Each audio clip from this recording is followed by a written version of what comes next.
परिभाषा देखी जाए चतुर्भुज की। जैसे कि आप जानते हैं कि त्रिभुज तीन भुजाओं से घिरी आकृति को तो चतुर्भुज हम लोग पढ़ेंगे। चार भुजाओं से घिरी आकृति को चतुर्भुज कहते हैं। इस चतुर्भुज का नाम क्या है? ये कैसा चतुर्भुज है?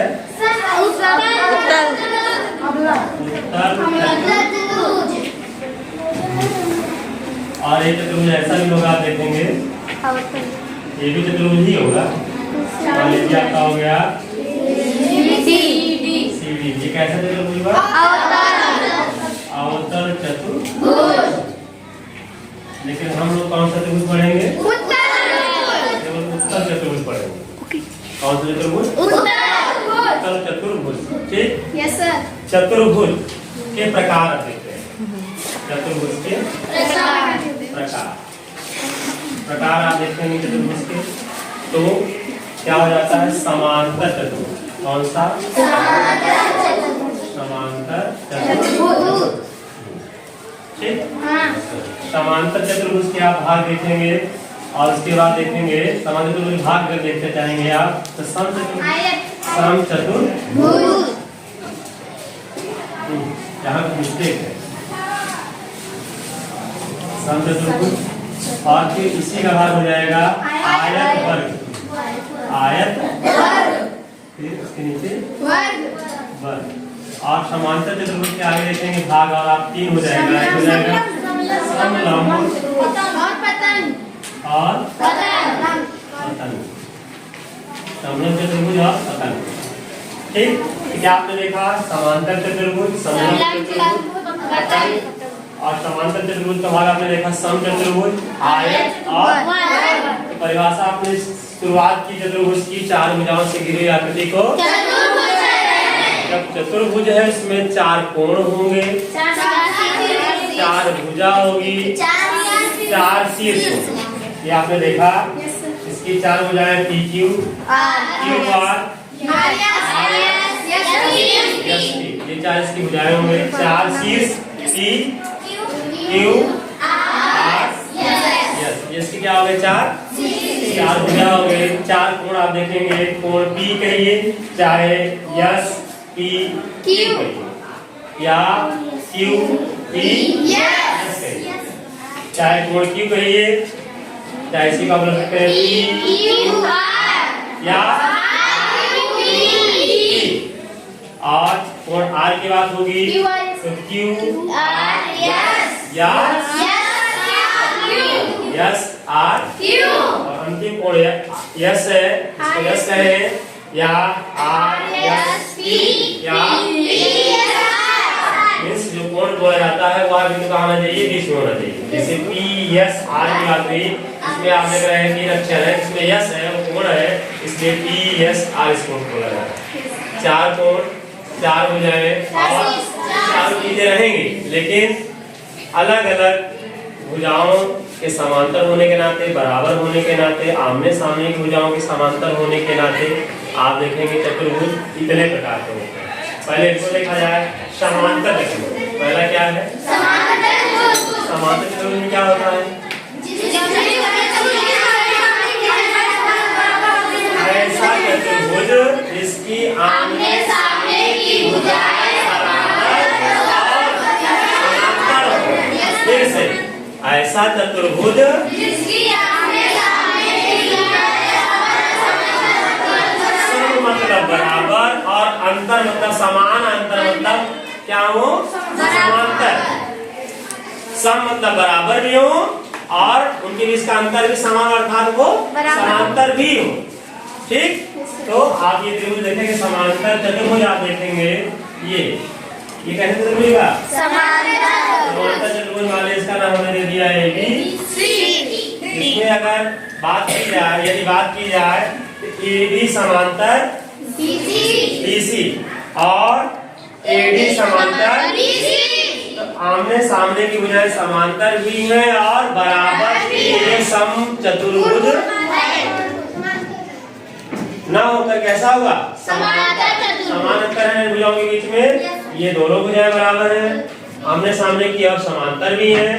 ये दोनों भुजाएं आमने सामने की बराबर भी हैं और ऐसा चतुर्भुज जिसकी सम्मुख भुजाएं बराबर और समांतर हो उसे समांतर चतुर्भुज कहते हैं। ठीक है, आगे चलते हैं। समलंब। समलंब और परिभाषा बताइए समलंब की, बताइए। जिस चतुर्भुज की, हाँ, जिस चतुर्भुज की सम्मुख भुजाओं का युग्म क्या हो? समांतर। जिस चतुर्भुज की सम्मुख भुजाएं का युग्म क्या हो? समांतर। लेकिन इसमें एक शर्त और जुड़ेगी, केवल एक सम्मुख भुजाएं होंगी। ये दोनों समांतर हैं क्या? ये दोनों समांतर नहीं है। ये दोनों समांतर नहीं है।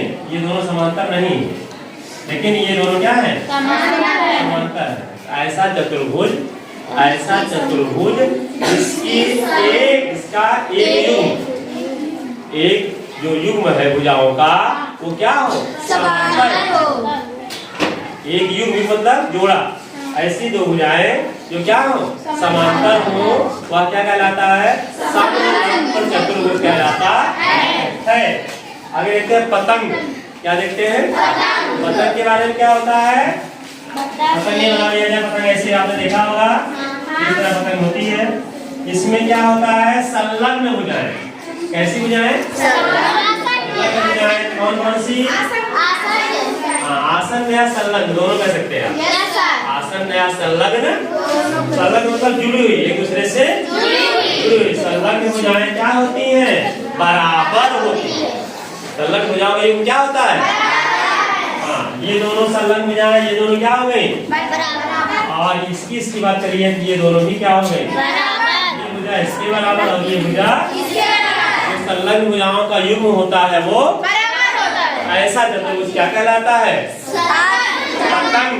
क्या कहलाता है? पतंग। तो आप लोगों ने खूब उड़ाया होगा, लड़ाई होगी, काटा भी होगा। काटा है पतंग कभी? तो लूटा भी है, पतंग को लूटा भी है। लूटने क्या कहते हैं? पतंग कटी और उसको पीछा कर लेते हैं, उसके बाद जाके उसको आप पकड़ लेते हैं। ठीक है ना? उड़ती हुई कहीं जा रही है धागे सहित, उसको आप क्या करते हैं? फिर उसको आप खुद उड़ाते हैं ना। ये प्रायः शहरों में होता है, गांव में तो लोग पतंग का उड़ाते हैं, लेकिन शहरों में प्रक्रिया ज्यादा होती है। वहां पर मांझा होता है, मांझे में हल्का सा कांच लगा होता है। कभी कभी क्या खतरनाक भी होता है, कट गई पतंग, कहीं भी जाकर के फंस गई है, उसका धागा लटक रहा है और वो कहीं से इस तरह से तना हुआ है, और कोई बाइक सवार या साइकिल सवार कोई भी अंधेरे में जा रहा है और उसको दिखाई नहीं पड़ा, कभी कभी उसका गला भी कट जाता है। इस तरह से मौतें भी हो जाती। तो पतंग उड़ाइए, लेकिन वो इस तरह से खतरनाक उसमें मांझे का प्रयोग न करिए जिसमें कांच लगा हो, इसमें कोई भी इस तरह से रेशा लगा हो, रवा लगा हो, जिसकी वजह से किसी को नुकसान हो, किसी जानवर का नुकसान हो, किसी मनुष्य का नुकसान हो या प्रकृति का नुकसान हो। ऐसी चीजें नहीं करनी चाहिए। तो चतुर्भुज तो आप पढ़ लिए, लेकिन वहाँ पतंग की बात हो रही है, दो चीज करना ठीक है। नहीं, क्या किसी को हक है किसी जीव को नुकसान पहुँचाने का? कोई हक नहीं। प्रकृति ने ऐसा संतुलन बनाया हुआ है, उसको बिगाड़ने का हमको कोई हक नहीं है। यदि हम ऐसा करते हैं तो उसका परिणाम हमको स्वयं भुगतना पड़ेगा। हो सकता है हमारे परिवार का ही कोई सदस्य हो जा रहा, ऐसा नहीं सकता है। आपके परिवार में पढ़ने गया हो इलाहाबाद, वहाँ पर लोगों ने पतंग उड़ाकर छोड़ दिया है और उसका मांझा लटक रहा है, संयोग की बात है गले में फंस गया। ठीक, आप नहीं उड़ाए, लेकिन आपका परिवार में कोई सदस्य वहाँ जाके कर रहा हो और इस तरह से यात्रा कर रहा हो, उसको गले में फंस जाए और मर जाए तो घातक होगा उसके लिए ना। आप यहाँ आए, घटना उसके साथ वहाँ हुई, क्यों हुई? क्योंकि वहाँ पर पतंग उड़ाई गई और उसको क्या हुआ? छोड़ दिया इस तरह से उसके धागे को, कि जिससे लोगों को क्या हो रहा है? नुकसान हुआ। तो ऐसी क्रिया नहीं करनी। पतंग आपने देखा। अब आ जाते हैं सम चतुर्भुज। आप अपने आप लिखा सम मतलब बराबर, चतुर्भुज चार भुजा। ऐसा चतुर्भुज भुजाएं बराबर होती हैं और साथ में चीज और है क्या? बताइए। नहीं, सम चतुर्भुज के सभी कोण अभ्यास नहीं होंगे, उसकी चारों भुजाएं ही बराबर होंगी। ऐसा चतुर्भुज जिसकी चारों भुजाएं समान होती है या बराबर होती है उसे सम चतुर्भुज कहते हैं। वर्ग की तरह होता है बेटा, वर्ग की तरह होता है ऐसे, लेकिन वर्ग में खासियत क्या है अभी आप देखेंगे आगे चल करके। तब तक हम चलते हैं आयत के बारे में। ऐसा चतुर्भुज और कैसा, ऐसा चतुर्भुज, ऐसा समांतर चतुर्भुज। अब इसके लिए क्या करेंगे, जिसके चारों अंतःकोण ऐसा समांतर चतुर्भुज जिसके चारों अंतःकोण समकोण होते हैं, उसे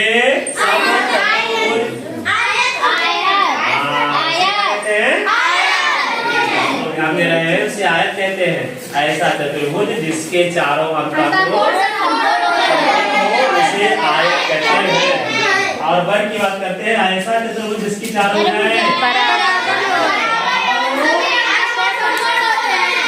और चारों अंतःकोण भी क्या हो उसे वर्ग कहते हैं। कुछ यह सामान्यतः चतुर्भुज कितने प्रकार के होते हैं, 6 प्रकार के। पहला हो गया समांतर चतुर्भुज, संलग्न चतुर्भुज, ये 3 इसके प्रकार हो गए। अब समांतर चतुर्भुज के 3 और भाग क्या क्या हो गए, समझ में आया? ठीक है, आपने लिखा भी, सीखा भी, समझा भी। एक बार दोबारा आपका रिवीजन हो गया। ठीक है, चलिए ठीक है।